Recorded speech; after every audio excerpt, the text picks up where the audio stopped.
Hermanos, por este tiempo. Es un tiempo diferente para mí.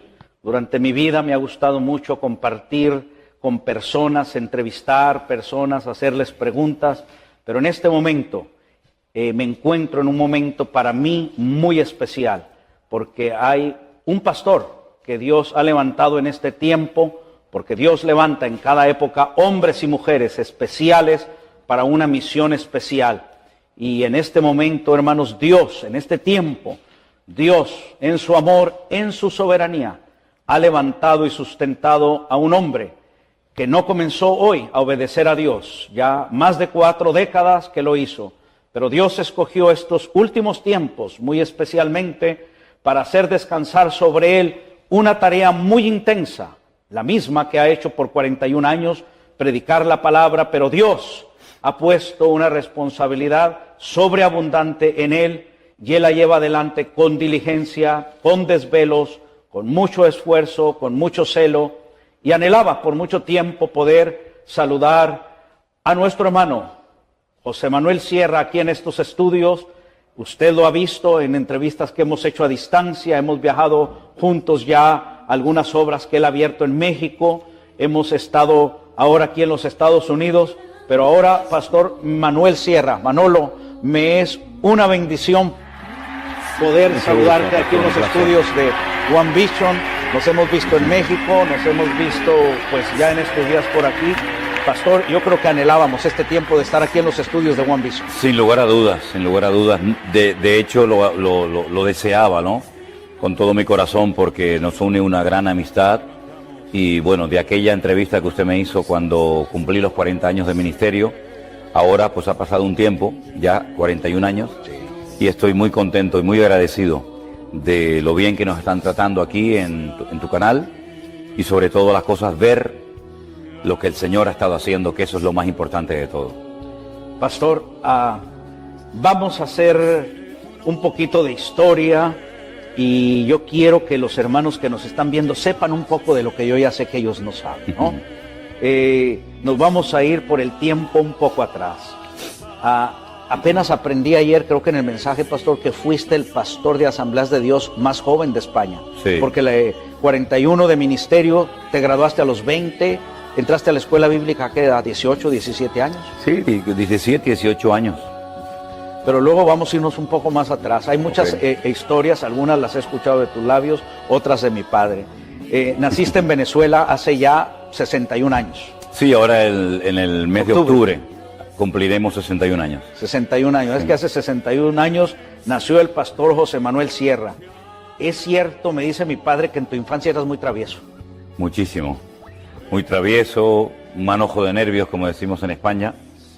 Y bueno, esto cada uno es como es. Pero eras un niño privilegiado, porque eras hijo de un torero, y me dice mi padre que tenías juguetes que otros niños no tenían.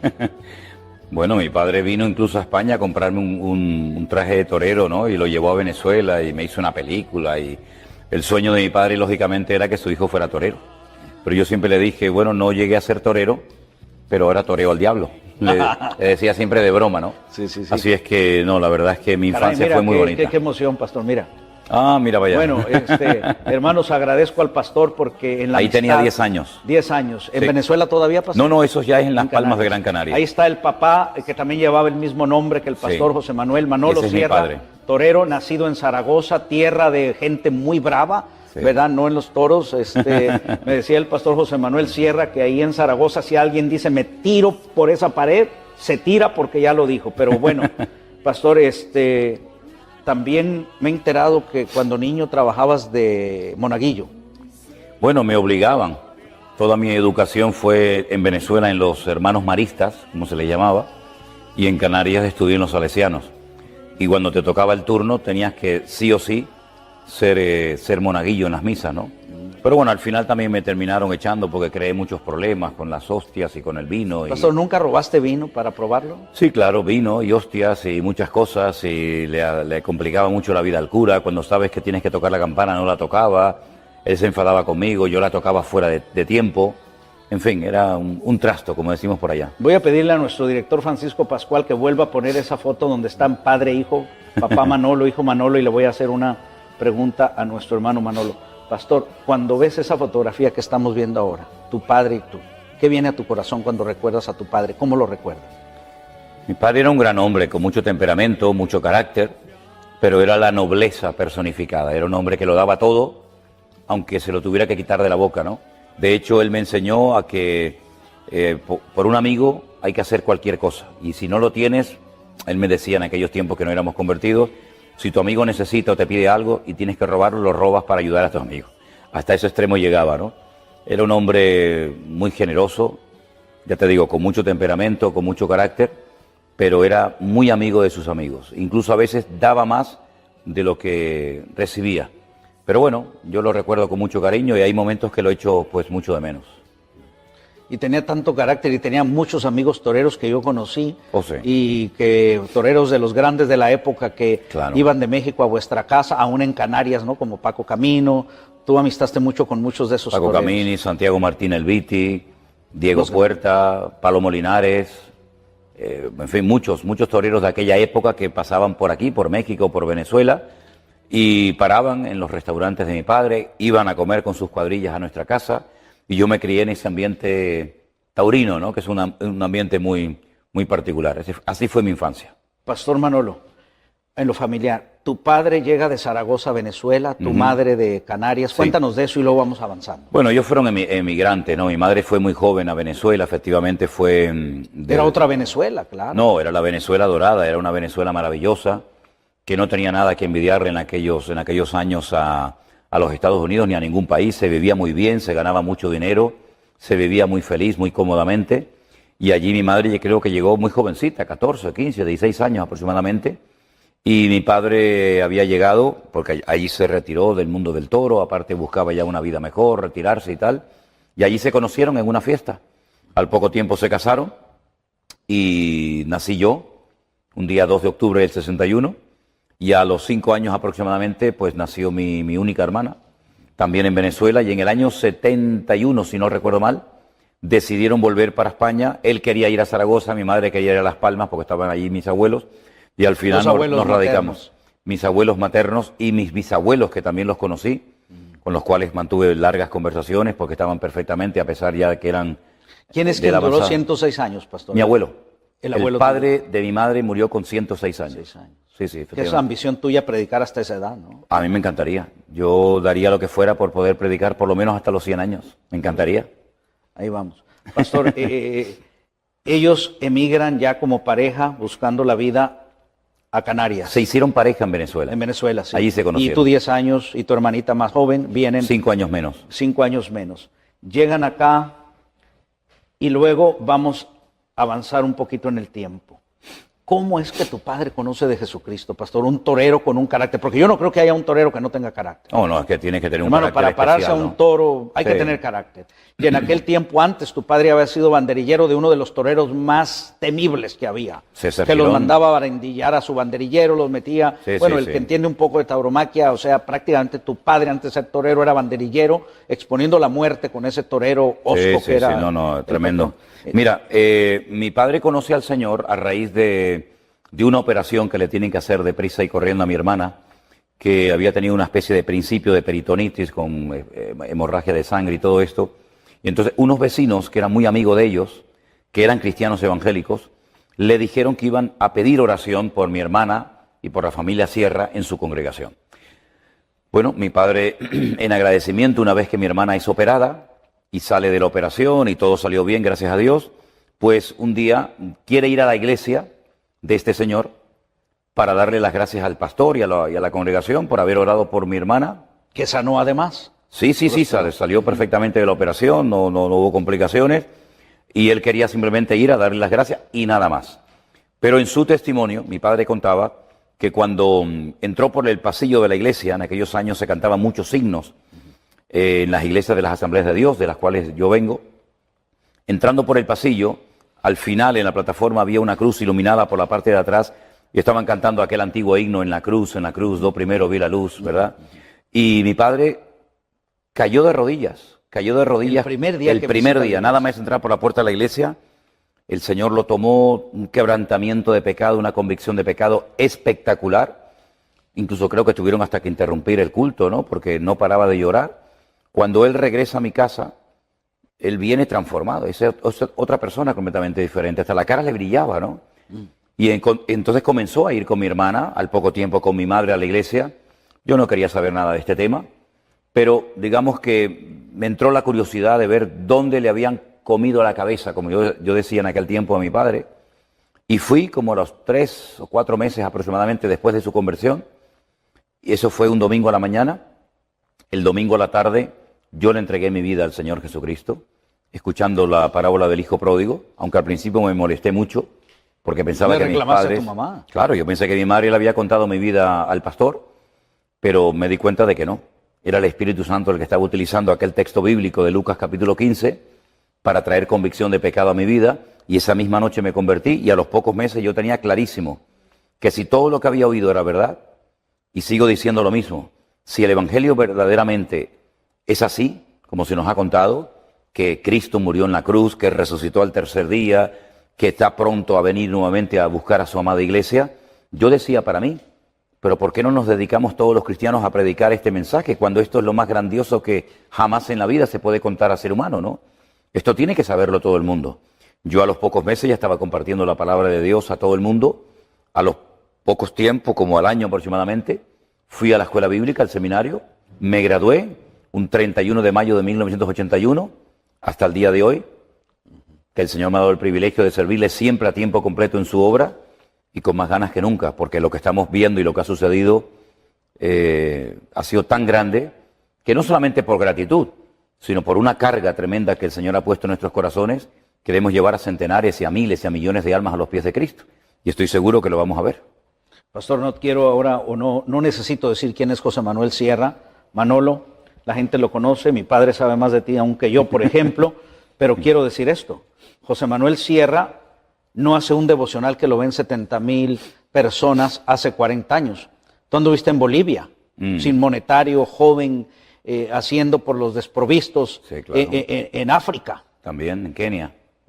Allí estuvimos trabajando con niños que no tenían hogar, con niños que, en fin, eran huérfanos, y allí construimos una casa, y allí trabajamos durante años, ¿verdad?, ayudando a unos obreros que allí estaban en aquel momento atendiendo a aquellos niños, y viendo que aquella obra había crecido y que iba a crecer mucho más, y viendo que nosotros no podíamos atender aquello, le regalamos absolutamente toda la propiedad, las casas, el terreno, todo se lo regalamos, se lo donamos a una institución, a un ministerio español que se llama Remar, y se lo donamos todo a ellos para que ellos continuaran adelante con esa obra. Ya si la han atendido o no, ya hasta ahí llegó mi responsabilidad, ¿no? Pero sí trabajamos en África, trabajamos en Bolivia, atendiendo cada día a cientos de niños, todos los días dándoles de comer, y fue un tiempo maravilloso que el Señor nos permitió conocer esos dos países y ayudar a gente que para muchos cristianos de aquel lugar ni siquiera contaban, ni siquiera existían, pero llevamos a algunos pastores a esos lugares y se quedaron sorprendidos de ver la miseria y la pobreza tan grande que había muy cerca de sus congregaciones, pero ellos estaban ocupados en otras cosas más importantes para ellos, y sin embargo nosotros íbamos a darles de comer a los niños de Bolivia y de Kenia. Pastor, llegas un día a Argentina, nos vamos a ir cambiando También. de geografía. Llegas a Argentina y bueno, a dar una campaña, no sé si de 2 o 3 días, y cuando regresa le dice a tu esposa, que luego vamos a hablar un poco de cómo conociste a la esposa, llegas y le dices, Elena, llené la agenda, ¿qué? ¿1 mes o 3 meses? 3 meses, ¿no? Cuando ibas tú por 3 días. Fuimos jóvenes, Argentina, ¿no? Sí, claro, era en el año 90, 1990. Hay que sacar simplemente Claro, matemática, claro, ¿no? claro. Conocimos mi sueño siempre fue ir a Latinoamérica. Ese era el sueño de mi vida. Poder ir a Latinoamérica, soñaba, oraba, clamaba al Señor que algún día me permitiera ir a Latinoamérica, me da igual si era Perú, Bolivia, Chile, Argentina. Y estando pastoreando una iglesia en Galicia que abrimos de cero, en una ciudad llamada Santa Eugenia de Ribeira, en la provincia de La Coruña, pues conocí a un misionero argentino y él me habló de la posibilidad de ir a Argentina a ver en aquellos años un avivamiento, un despertamiento muy grande que había de un mover evangelístico, ¿no? Yo quería ver aquello, yo quería aprender, y fuimos por fe, completamente por fe, dependiendo totalmente del Señor. Solamente en aquel momento teníamos a nuestra hija Priscila, que era una niña pequeñita de 3, 4 años, y a los pocos días de llegar me dijeron que se celebraba todos los martes en la ciudad de Rosario, en provincia de Santa Fe, Argentina, una reunión para pastores. Me invitaron a asistir, yo fui como un oyente más. Yo en aquel momento me consideraba una hormiga, ¿no? En medio de aquellos grandes pastores y evangelistas. Y en medio de la reunión, el presidente de las Asambleas de Dios, de la Unión de las Asambleas de Dios en Argentina, me dijo que a él le tocaba compartir a los pastores en aquella reunión, pero que como tenían a un pastor gallego, me llamaba, ¿no? Un pastor de España, pues si quería compartir la palabra a los pastores. Esa fue mi primera carta de presentación en Argentina. Les compartí a los pastores ese día y cuando salí de esa reunión tenía efectivamente la agenda llena para 3 meses de invitaciones. Campañas constantemente, campamentos, retiros, convenciones, cultos especiales, y nos quedamos en aquellos años pues más de 1 año y medio aproximadamente. Recorrimos el país de punta a punta, fue un tiempo maravilloso, nunca nos faltó de nada, vivimos por fe, ¿verdad? Y vimos la provisión del Señor cada día. Fuimos con tickets de avión de ida, pero no de vuelta, porque no teníamos dinero para comprar billetes de vuelta, pero un pastor al cual yo aprecio mucho, el pastor Norberto Carlini, de la Iglesia Santuario de Fe de Rosario, el último día dijo, este hombre, esta familia ha estado entre nosotros, nunca le han dicho que no a ninguna invitación que han recibido, igual le ha dado ir a una iglesia pequeña, a una casa particular, a una villa miseria o a un sitio grande. Pusieron unas cajas enormes en la plataforma, recogieron una ofrenda magnífica y con eso compramos los tickets de vuelta y pudimos regresar a España. Y siempre recordaremos la generosidad de ese gran varón de Dios, ¿no? Así es que fue una etapa maravillosa. Yo después volví 3 veces más a Argentina a hacer campañas, reuniones especiales, pero fue una etapa de nuestra vida inolvidable y nos trataron muy, muy bien. Y la verdad es que recordamos con mucho cariño. ¿En cuál de esos 3 viajes, pastor, traías las primeras lecciones de hebreo que compraste en Argentina? Bueno, eso es muy interesante, no sabía que sabías ese detalle. Yo entré un día a una librería evangélica en la calle San Martín, si no recuerdo mal, la iglesia bautista tenía una librería tremenda y vi curso en hebreo. Entonces dije, voy a hacer este curso. Me resultó complicadísimo aprenderme las 22 letras del Aleph-Bet o del alfabeto, pero sí, fue en el año 90 cuando comencé a interesarme por el idioma hebreo. ¿Era en el primer viaje a Argentina? En el primer viaje. O sea, en esas maletas con la ofrenda que se compró el billete, venían un libro azul de toda la explicación del hebreo y luego un librito más pequeño que era el cuaderno de trabajo. Regresando para estar acá. Pastor, en España, ¿a qué edad se hace el servicio militar y es obligatorio para todos? Sí, en aquellos años era obligatorio. Varones. Sí, solamente para los varones era obligatorio, ya hoy en día ¿A los 18 años? No, yo creo que entré, si no recuerdo mal, con 19 o 20 años. 19 o 20 años. Entré un mes de febrero, habría cumplido recién 20 años y salí con 21 y estuve 14 o 15 meses en el ejército. Estando en la mili, cuéntanos la historia, cómo llegaste a esa iglesia y cómo comienza esa historia de amor que se ha ido. Curiosamente, esa iglesia donde yo conocí a ¿Qué ciudad era, pastor? Cádiz.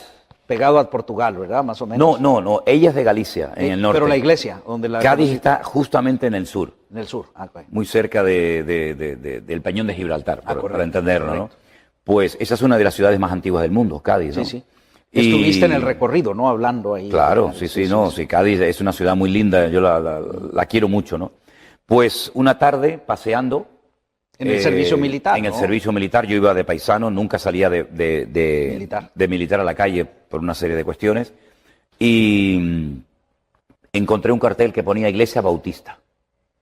Yo me había convertido y criado los primeros años de mi vida en Asambleas de Dios, nunca había conocido una iglesia bautista desde adentro, y dije, voy a entrar a ver cómo es una iglesia bautista. Curiosamente, lo que te iba a decir, esa iglesia la había fundado un tío de Elena que estudió en la Escuela Bíblica Bautista en Cuba y fue enviado por la Misión Bautista de Cuba, subvencionado, y abrió varias iglesias en España. Esa fue una de ellas, y allí esa tarde yo conocí a Elena. ¿Ella estaba de visita? Estaba de vacaciones en casa de unas tías. Ajá. Ella vivía a más de 1000 kilómetros de ahí. Al norte. Y la conocí pues un día entre semana, creo que era un miércoles, un culto de oración. La volví a ver al día siguiente, domingo, perdón, a los pocos días domingo, y nos hicimos novios por carta y por teléfono. Tuvimos 7 meses así, y en total nos vimos 21 días presencialmente, y nos casamos. Y hace, pues, si no recuerdo mal, 39 años casados. Pastor, vamos a avanzar en esto. No está la hermana Elena aquí. En otra visita que hagan quisiera hacer esta pregunta. ¿Me compartías tú cuántas generaciones de tu esposa hacia atrás de cristianos hay en España? Bueno, yo creo que ella es de la 5ª generación. Estamos hablando de 1800. Exactamente. Sí, ya su tatarabuela. Su tatarabuela se convirtió, después su bisabuela, su abuela, ¿Misioneros sus padres. ingleses o...? Misioneros ingleses que vinieron fundamentalmente a esa parte de España, Galicia, y allí pues fueron días durísimos, ¿no? Imagínate, ¿no? Hace más de 100 años abrió una obra en España, en aquellos pueblos, en aquellas condiciones, con aquellas presiones religiosas. Y aquella idiosincrasia, correcto. No, terrible, terrible. De hecho, se decía que los misioneros, que los protestantes ingleses tenían cola, tenían rabo, y la gente iba a ver los actos públicos. El rabo del diablo. El rabo del diablo, efectivamente. Y la gente les observaba porque decía, ¿dónde tienen escondido el rabo del diablo, no? Y entonces en uno de esos cultos al aire libre, con esas orquestas tremendas que hacían esos signos, se convirtió su bisabuela, muy jovencita, con 15, 16 años. Pastor, era un desafío convertirse a esa edad. Terrible, terrible. Fue expulsada de la casa. Inmediatamente fue expulsada de la casa. Todavía en ese tiempo. El cura del pueblo le dijo a sus padres que tenían que echar a esa hereje de la casa, y ella se iba todos los días al monte, a una cueva, a orar por sus padres, que finalmente terminaron también convirtiéndose y entregándose al Señor. Y esa abuela, si no recuerdo mal, puso la primera piedra en una iglesia de asambleas de hermanos en Galicia y murió con 104 años. Así que ella nunca pisó una iglesia católica, nunca conoció el contexto católico del cual venimos nosotros. Y ella, pues ya te digo, que con nosotros, con nuestras hijas sería ya la 5ª, la 6ª generación. Todos por parte de padre, por parte de madre, todos ya eran convertidos, ¿no? Desde hace siglos. Pastor, el tío de tu esposa viene, se prepara en Cuba para el ministerio y luego regresa a fundar iglesias. Sí, aún vive. Lo hemos visitado en Atlanta en este viaje. Es el tío que queda único de hermana El Elena, único tío con vida que queda, que tiene 91 años, ya está jubilado. Prediqué en una de las iglesias que él pastoreó en Orlando, en Florida, y tuvimos la oportunidad de estar con él ahora hace unas semanas atrás cuando andábamos por Atlanta. Vamos a hablar de varias cosas, hablando de fundar iglesias. Cuando medito en tu ministerio, pastor, y que agradezco públicamente, y lo he hecho en privado, que me deje ser parte de... Soy el maletero, dile a la gente que soy el maletero del pastor Manolo, ¿es cierto o no? No, eres una pieza muy importante en nuestro equipo, hermano. Agradezco eso, pastor, de veras lo hago, he crecido, he aprendido, pero cuando medito en vuestro ministerio, en estos 2 años, últimos o 3 ya, medito en esto, pastor. Las grandes campañas que se daban en este siglo pasado, loables todas ellas, pienso 2 veces, creo que asistí a una del doctor Billy Graham. Esta semana pasada, alguien que participaba organizando esas campañas aquí, no de los principales, pero participaba, me dice que con 1 año de antelación comenzaban a preparar todo para que acudieran 70,000 personas a un estadio. Yo estuve en 2 ocasiones, una en San Diego y una aquí, más o menos 50,000, 70,000 personas, toda la estructura para hacer eso.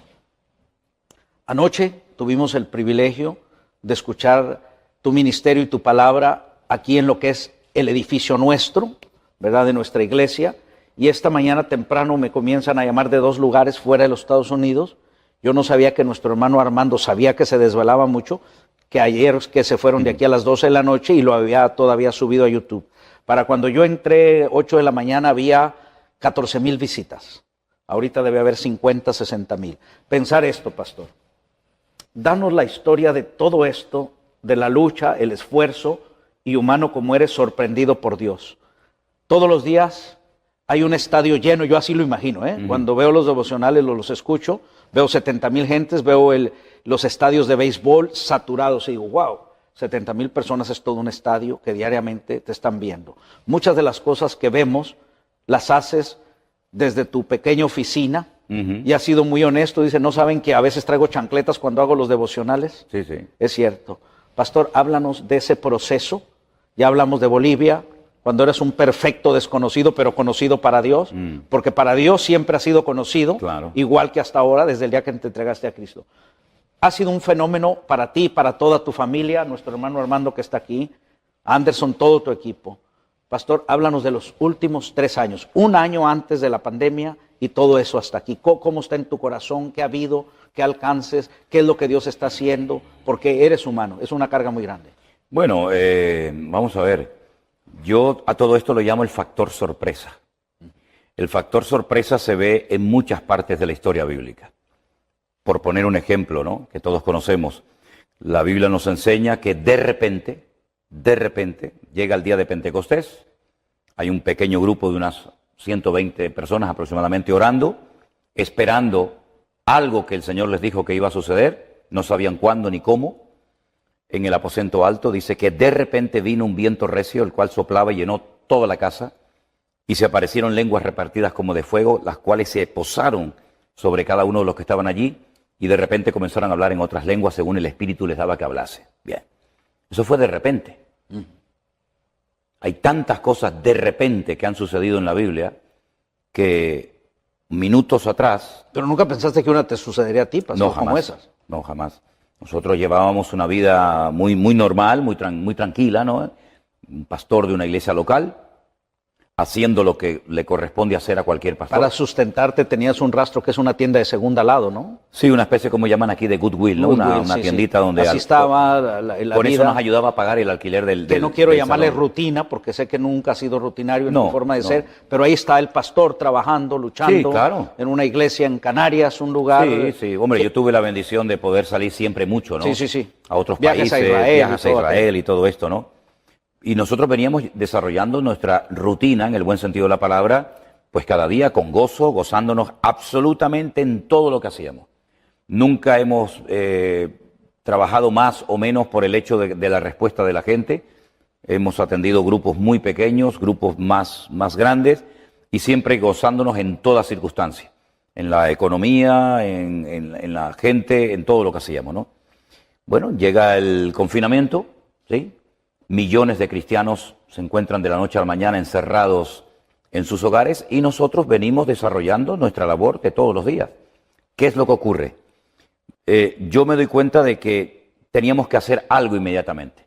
Al día siguiente, después de haber orado la noche anterior, el Señor pone en mi corazón que tengo que hacer un grupo de WhatsApp para atender a los hermanos de nuestra congregación. Desde las 11 de la mañana hasta la 1:30 del mediodía, todos los días, teníamos competiciones bíblicas, ¿verdad? Devocionales, tiempos de oración, obras de teatro, en fin. Era un tiempo extraordinario donde yo atendía a los hermanos de la iglesia. Mientras tanto, comenzamos a recibir centenares de correos y de llamadas de todas partes del mundo. Desde Alaska hasta el extremo sur de Argentina, pasando por Japón, Llegando por a Los Hawái, Ángeles con el pastor Arenas. todas partes, nos llamaban de todas partes. Bueno, con preguntas, entonces yo hacía un devocional por WhatsApp para los hermanos de la iglesia. Entonces se me ocurrió un día la idea, yo creo que el Señor me lo puso en mi corazón, de hacer el devocional en abierto, creyendo de que alguien lo iba a ver. Efectivamente comenzó a verlo la gente.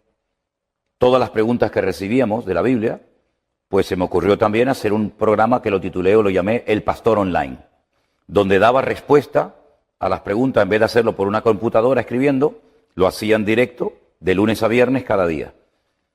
Todo esto comenzó a crecer y a crecer y a crecer, pero no es que nosotros comenzamos a trabajar en las redes sociales y a emitir nuestros cultos a raíz de la pandemia. No, nosotros veníamos picando piedras hacía muchos años. Cuando apenas nos veía la gente, 2, 3, 4, 5 personas en directo, para nosotros era un gozo el trabajar. Entonces yo creo que el Señor, como dice su palabra, ¿no?, honra a los que le honran. Nosotros todo esto se lo atribuimos al Señor, no hay ninguna gloria personal. Yo no estoy haciendo nada especial, yo llevo 40 años haciendo lo mismo, predicando la palabra, haciendo campañas evangelísticas, predicando en radios, a veces en alguna emisora que me invitaban de televisión, como esta, si no hay ningún mérito personal. Si no es que nosotros hemos descubierto un método, porque yo me doy cuenta que muchas veces como que hay pastores que buscan dónde el Espíritu Santo, donde el Señor se está moviendo. Algunos se fueron a Corea en su época, otros se fueron a Argentina, otros se fueron a Colombia, otros se fueron a Toronto, a Canadá. Yo nunca me fui a ninguna parte. Yo nunca fui detrás de métodos. Mi método es lo que yo creo que deberían hacer todos los cristianos, con todo mi respeto. Usted tiene una necesidad económica, usted tiene un problema personal, de la índole que sea, entre en su habitación. Yo particularmente siempre digo, me pongo de rodillas, cierro la puerta, apago el teléfono, que no me moleste nadie, oro al Señor. No le repito, mi costumbre, mi forma de trabajar con el Señor, de obrar en el Señor, no es repetirle 40 veces lo mismo, porque yo no creo que mis hijas me tengan que repetir 40 veces lo mismo para prestarles atención. Con una vez que me lo digan es suficiente. Me lo pueden recordar en alguna ocasión, pero no hace falta repetir y repetir y repetir. Yo le digo al Señor, Señor, necesitamos esto, y el Señor responde, y el Señor obra, así de fácil. Entonces nos hemos dado cuenta de que el Señor nos ha puesto en contacto con centenares, con miles de personas que no conocíamos, ni siquiera sabíamos que nos estaban viendo, porque te confieso sinceramente, hermano José, en más de una ocasión cuando le predicaba a las sillas vacías de nuestra congregación, con un telefonito, con unas pequeñas cámaras delante, estuve tentado a callarme. ¿Y tu esposa atrás era lo único? Mi esposa y mi hija Miriam. Sin ver a Priscila y a tu yerno. No, porque no podíamos salir, estábamos confinados, nos ponían multas si salíamos a la calle, ¿verdad? Teniendo a mi hija a 20, 30 kilómetros de mi casa, no podíamos salir. Ahí estás tú, la hermana Elena. Nada más. Miriam y las sillas blancas. Y vivíamos dentro de la iglesia. Para la gloria del Señor, hoy le damos gracias al Señor porque tiempo atrás el Señor, por algunos asuntos, permitió que viviéramos en la iglesia, condicionamos la iglesia lo mejor que pudimos, y allí estuvimos 4 años y medio viviendo. Y allí nos cogió el confinamiento. Fue una maravilla, fue una bendición de Dios.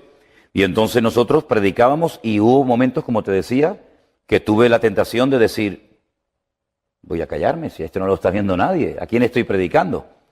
Me di cuenta de que me equivoqué. Había muchos miles de personas y muchos hermanos cuando los conocemos hoy en día, aquí en Estados Unidos, en México, en otros lugares, nos dicen, estábamos nosotros, hermano. Nosotros estábamos siendo alimentados en aquel tiempo donde había un temor, una inseguridad. ¿Qué es lo que está pasando? ¿Será la gran tribulación? ¿Aparecerá de un momento a otro el anticristo, etcétera? Nos encontraron por un mensaje que se tituló en aquel momento El Nuevo Orden Mundial, predicado hace ya pues 6, 7 años atrás, que tiene más de 7 millones de visitas, ¿no?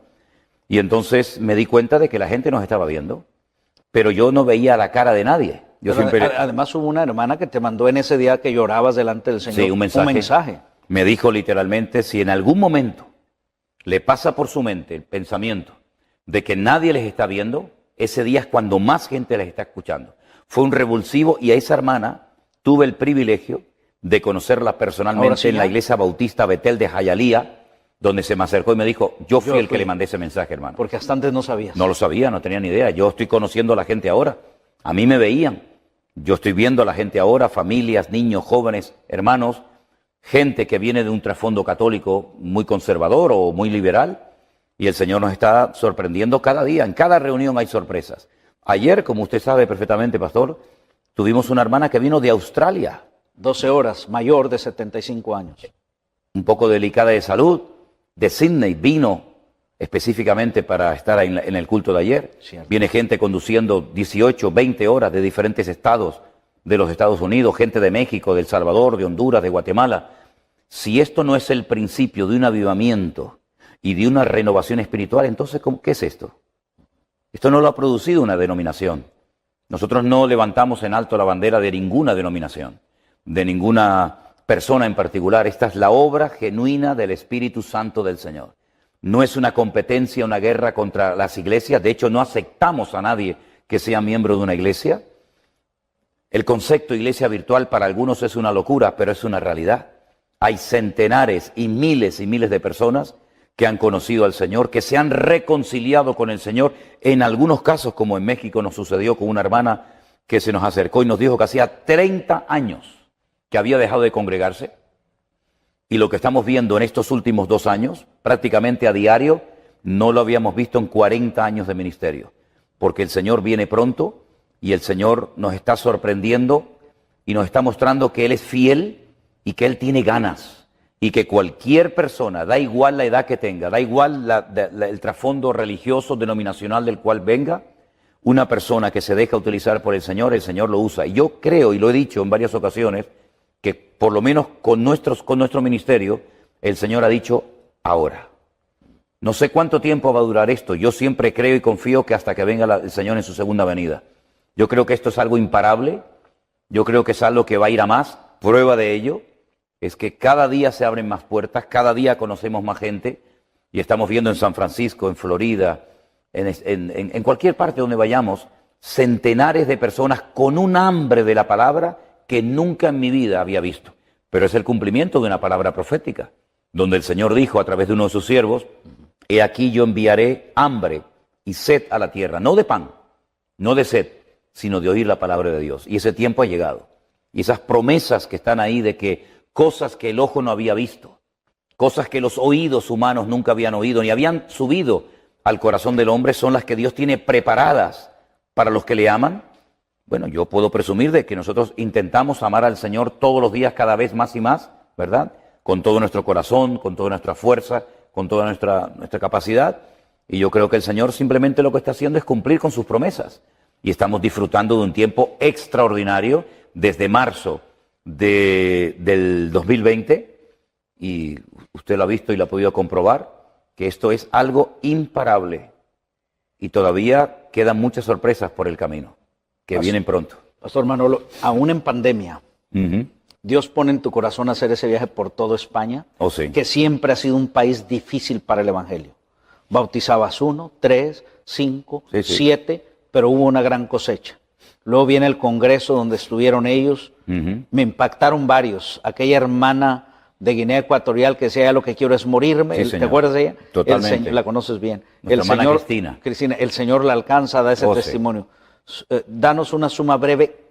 ¿Cómo Dios puso en tu corazón cuando comenzó esa gira por tu país, el de tu esposa, y cuando ya regresaron a Tenerife? ¿Cuál era la sensación que había? Empezamos en el mes de mayo del año pasado. Justamente el primer viaje misionero empezó el mismo día que vinimos a los Estados Unidos en este segundo viaje misionero. Y regresamos prácticamente el mismo día, en el mes de junio, terminaría, que este segundo viaje misionero que estamos realizando aquí. Dios puso en nuestro corazón que había llegado el momento ya que podíamos viajar, aunque había muchas restricciones, muchísimas restricciones. De hecho, en el camarote del barco donde yo estaba ya a punto de llegar a Huelva, una ciudad del sur de España, oré al Señor que me dejaran salir del puerto. Yo no sabía si me iban a dejar salir o no. Logré salir. Tuve que parar en el camino a dormir porque no se podía circular a ciertas horas por la carretera.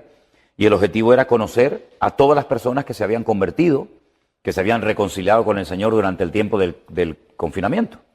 Entonces el Señor nos permitió ir a ciudades que no conocíamos, localidades como por ejemplo Ciudad Rodrigo, provincia de Salamanca, Becerril de la Sierra en Madrid, ni siquiera sabía que existía ese pueblo, Sevilla la Nueva, también a las afueras de Madrid, y muchos lugares, ¿verdad?, que dimos como una vuelta en círculo, ¿verdad?, con nuestra autocaravana, durmiendo en donde nos pillara, contentísimos, disfrutando una barbaridad, bautizando a 1, a 4, a 5, a 10, da igual, y disfrutando muchísimo de ver que en España miles de personas habían estado escuchando los devocionales y han surgido grupos por diferentes lugares.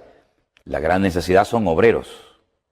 Necesitamos urgentemente obreros cualificados, obreros que capten la visión de lo que es la iglesia virtual, que es mucho más que pararse delante de una pantalla de televisión o una computadora a ver un culto. Eso no es la iglesia virtual. La iglesia virtual tiene escuelas dominicales, tiene reuniones de jóvenes, reuniones de niños, reuniones de matrimonios, reuniones de oración. Es una actividad constante y permanente. Hay grupos de Zoom, grupos de WhatsApp, donde estamos constantemente orando los unos por los otros. Hermanos que nos llaman de todas partes. Ahora cuando volvamos tenemos que ir a Bélgica a visitar un grupo grande de hermanos que nos están esperando, colaboradores, familias enteras que están prácticamente todo el día desinteresadamente, sin remuneración económica, atendiendo a centenares y a miles de personas.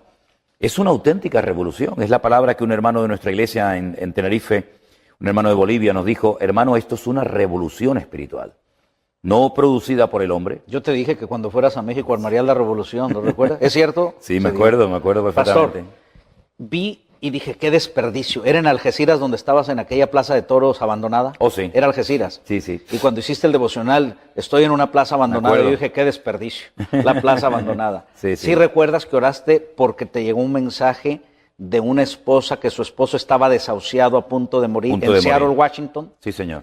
Cuéntanos qué pasó 2 meses o 3 después, Bueno, cuando llegamos a México y él estaba ahí. Como puedes imaginarte, recibimos centenares de peticiones de oración todas las semanas y nos llegó un pedido urgente de un hermano, de una persona, no sé si en ese momento era convertido o no, estaba en un hospital grave debido al tema este del COVID, ¿no?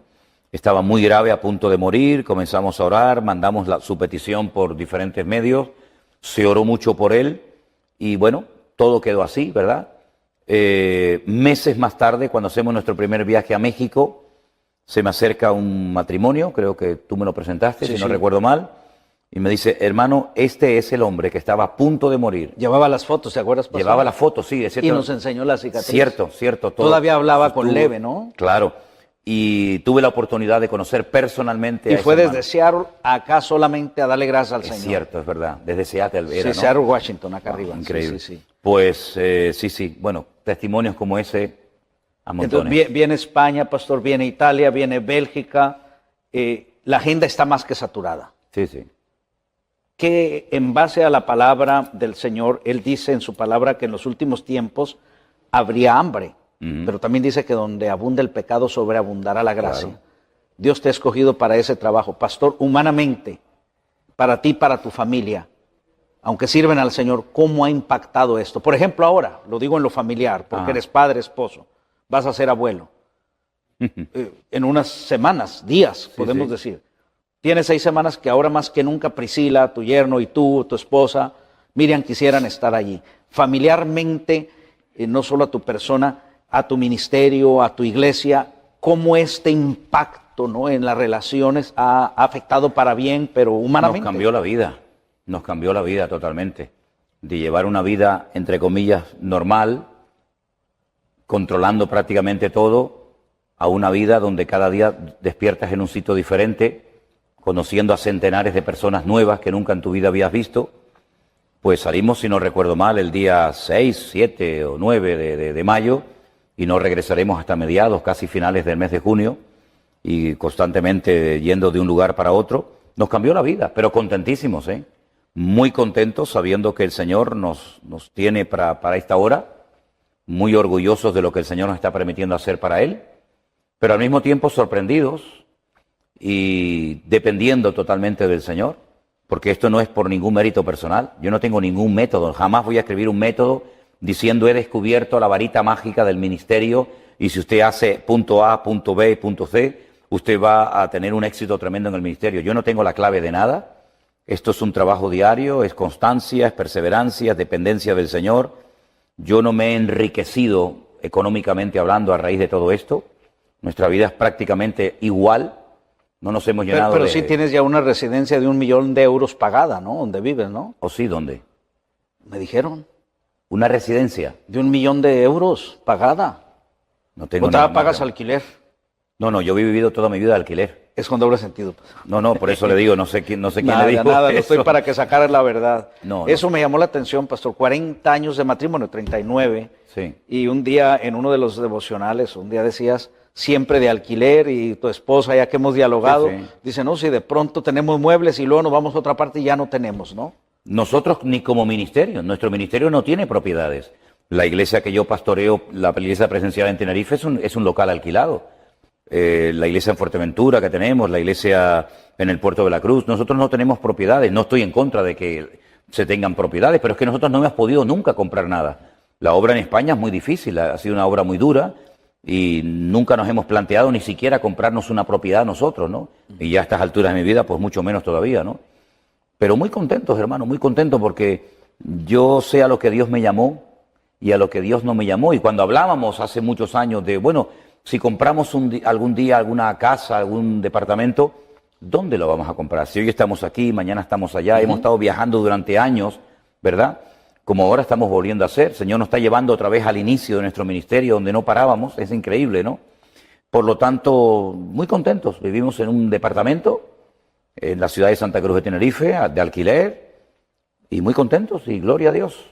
Pastor, esa pregunta tiene sentido para fundamentar esto y avanzar en el tiempo. Una última pregunta es esta. Sin duda, en mi experiencia y en el área en la que yo vivo, una de las cosas que más ha afectado a la iglesia es el abuso que se ha tenido desde los púlpitos o quienes gobiernan la feligresía con relación a las finanzas. Hablo en el contexto mío, en otros lugares será la doctrina torcida, será cierta influencia, pero en este entorno en el cual yo vivo, por 35 años he visto mucha gente manipulada en un tiempo, pero gente que yo amo mucho, después los veo heridos cuando viene la palabra del Señor. ¿Cómo es que esto ha afectado al pueblo de Dios? Ahora, si cabe la pregunta, ¿por qué se hace desde los púlpitos? Se ha hecho desde los principios de la Biblia, ¿no? ¿Cuáles son, Pastor Manolo, en tu opinión, las cosas que más afectan a la iglesia desde adentro de la iglesia? Bueno, la Biblia dice que la raíz de todos los males es el amor al dinero. Cuando en vez de usar el dinero, nos dejamos usar por y cuando en vez de utilizarlo para la obra del Señor, lo utilizamos para propio beneficio personal, convertimos el púlpito en una fuente de ganancia. Y entonces, en vez de trabajar y ministrar para servir a la gente, terminamos queriendo o sin querer, consciente o inconscientemente, utilizando a la gente para nuestro propio beneficio personal. Ha sido una auténtica vergüenza lo que ha sucedido de unos años a esta parte en ciertos, no en todos, en ciertos sectores del campo del espectro evangélico, ¿no? Donde todo gira en torno al dinero. Pastores que están obsesionados con el tema del dinero. ¿Hay que hablar de dinero? Por supuesto que sí. ¿Menciono la palabra, incluso la palabra dinero? Por supuesto que sí. ¿Habla la Biblia de diezmos, de ofrendas, de tener un corazón generoso? Por supuesto que sí. Pero se ha hecho un sobreénfasis y hay iglesias donde únicamente se habla de dinero. Yo conocí a un pastor que vivía o vive por aquí, por California, que cuando iba a España tenía un monotema. No sabía hablar de otra cosa más que de pedir, pedir, pedir y pedir, ¿no? La avaricia no tiene límite, ¿verdad? Y muchos han convertido el ministerio, utilizando su poder y su autoridad, en una fuente de ganancia. Entonces, cuando predican de prosperidad, yo pregunto, ¿prosperidad para quién? Prosperidad para siempre el mismo. Porque yo he visto, por ejemplo, en Costa Rica, he visto en Argentina, he visto en muchísimos lugares a predicadores que viven a unos niveles estratosféricos en comparación con su membresía, que yo no sé cómo no se les cae la cara de vergüenza, ¿no? Yo pienso que hay pastores que se han desviado totalmente de lo que tendríamos que haber predicado, ¿no? Yo no estoy diciendo que un pastor tiene que ser un miserable, un pobre, que no tiene el pobrecito ni para comer ni para vestir. Yo no estoy diciendo eso, pero tampoco creo que un pastor tiene que centrar todas sus predicaciones, todos sus estudios bíblicos y sus esfuerzos en hablar única y exclusivamente de dinero. Esto también ha sucedido por la falta de conocimiento bíblico, porque el pueblo, al no tener un alto, un mínimo, según como se mire, conocimiento de la Biblia, se han dejado seducir, se han dejado manipular por personas que, sacando textos del contexto, han formado pretextos y han caído en auténticas manipulaciones e incluso, sinceramente, enseñando cosas totalmente antibíblicas, como si no das, estás maldecido, como si no das el diezmo, el Señor te va a castigar, etcétera, etcétera, asustando al pueblo de Dios que es sagrado. Las ovejas son sagradas y nadie tiene el derecho, llámese reverendo, obispo, presbítero, superintendente o como sea, de asustar a las ovejas por las cuales Cristo murió en la cruz del Calvario, ¿no? Por lo tanto, yo creo que es una auténtica vergüenza lo que ha sucedido y esto ha causado un mal testimonio al mundo. Te voy a contar una pequeña anécdota, si me permites. Hace unos años yo fui en las Islas Canarias a una tienda de cosas de segunda mano. Quería comprar un puntero láser, ¿verdad? De estos que señalas en la pantalla. Y cuando entré vi que el dependiente, el muchacho que me atendía, por el acento, era colombiano. Y yo le dije, ¿eres colombiano, verdad? Y me dijo, sí, ¿cómo lo sabes? Le dije, bueno, yo tengo muchos conocidos y me llama mucha gente de Colombia. ¿Y por qué?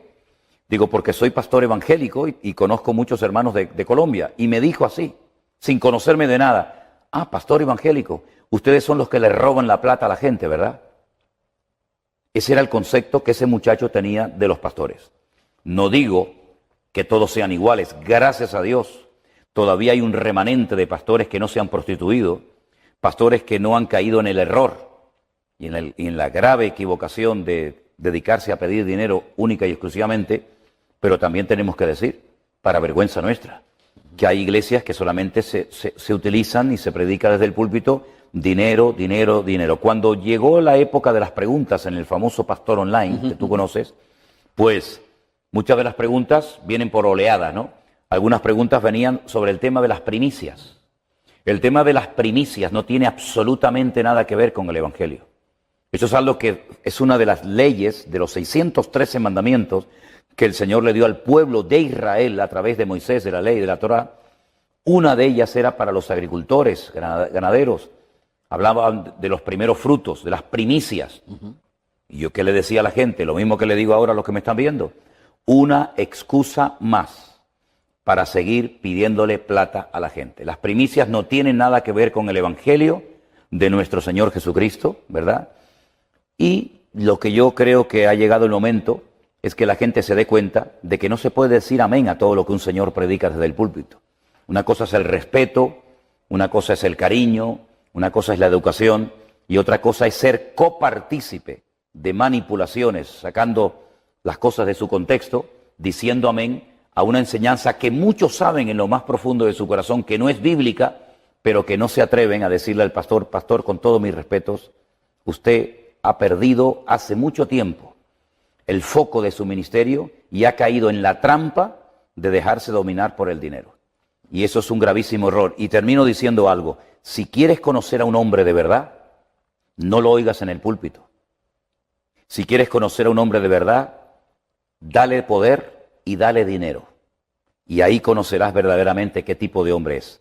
Y es lo que ha pasado. Muchos han crecido, muchos han prosperado, aunque no toda prosperidad viene de Dios. Cuidado que hay muchos inconversos que son tremendamente prósperos, millonarios y no tienen nada que ver con el Señor.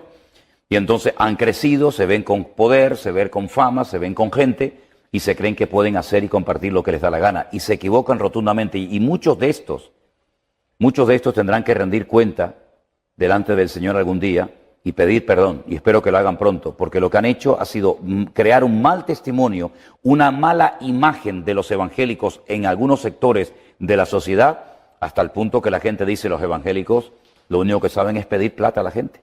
Entonces yo he sido con eso muy contundente y seguramente algunos de los que me están escuchando, pastores, evangelistas, pues no les hace ninguna gracia lo que les estoy diciendo a la audiencia, pero yo no estoy aquí en este mundo para agradar a la gente. Yo estoy en este lugar para predicar la palabra de Dios. Y si predico algo que no está en la Biblia, que me llamen, que me confronten públicamente, cuando quieran y donde quieran.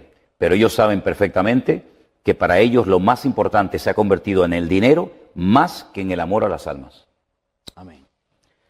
Y usted quisiera seguir escuchando al pastor José Manuel Sierra, yo también, pero siempre hay que hacer las cosas con orden. Y en la próxima visita, no es la primera vez que él viene a California, pero sí, desde que nos hemos conocido, sé que el Señor lo concederá volver aquí. Hay planes, hay proyectos, pero tengo buenas noticias para usted. Si usted quiere seguir escuchando de él, pues lo podemos ver en el devocional, en el Pastor Online, en las predicaciones. Y si usted es de los que todavía valoran mucho el papel y el olor a tinta como yo, pues le voy a recomendar algo. Mire, yo tengo aquí en mis manos el único libro que hasta ahora tengo unos, no sé, 10, 12 mil libros. Este es el único libro que yo he comenzado a leer y no me levanté hasta que lo leí de principio a fin. ¿Te acuerdas que te dije, pastor? Sí. No sé si comencé 6 de la tarde, sé que terminé a las 3 de la mañana. Hermanos, un día me dijo una persona, bueno, pastor Arenas, ¿y cuál es lo tuyo, lo fuerte? Porque me preguntó del Apocalipsis y dije, mira, hermano, para mí eso me asusta, que no me asusta, ¿no? Pero sinceramente le dije, para hablar de ese tema, gente que haya investigado, gente que haya entrado, y yo muy poco puedo explicarte el Apocalipsis. Es más, le dije, ni siquiera lo disfruto. Pero cuando yo leí este libro, lo puedo decir de verdad, hermanos, lo disfruté. Comprendí muchas cosas y yo se lo recomiendo a usted. Es Escatología Bíblica por el pastor José Manuel Sierra. Y también me sucedió que cuando leí este libro, Pastor Manolo, te dije que había un pastor que dijo que te seguía todos los días, pero que ya no te iba a seguir. ¿Sabes por qué? Porque dijo, a nosotros nos han enseñado que la iglesia no va a pasar por la gran tribulación. Sí, claro. Y dijo, y el pastor Manolo es medio tribulacionista. Y le digo, mira, pues ¿cuál problema es, hombre? Nosotros nos vamos, ya y a media tribulación allá lo esperamos a él, ¿no? Pero bueno, hermano, yo disfruté este libro, lo tengo todo subrayado, lo recomiendo. En otra visita voy a preguntarle al pastor que nos diga cuáles son los puntos que hay sobre escatología, porque hay varios puntos doctrinales, ¿no? Que en los que usted puede ver los diferentes puntos, opiniones que hay sobre la escatología. Luego también tengo por aquí este libro, Demonología, que le dije al pastor Manolo, no me gustó el título y no me había llamado la atención leerlo, así es que tardé 1 año y medio para comenzar a leerlo la semana pasada, pero vi conceptos, hermanos, que me parece que el título debiera aún ser otro. Lo encuentro muy interesante. Aquí el pastor José Manuel Sierra nos habla de un aspecto que tiene que ver, ¿verdad?, con base bíblica en los ataques del enemigo, usando un personaje muy conocido. Pero a mí me llamó la atención que él menciona que yendo una vez volando en una aeronave, con voz rara, la persona que iba al lado de él le dijo, yo sé quién eres, te conozco muy bien.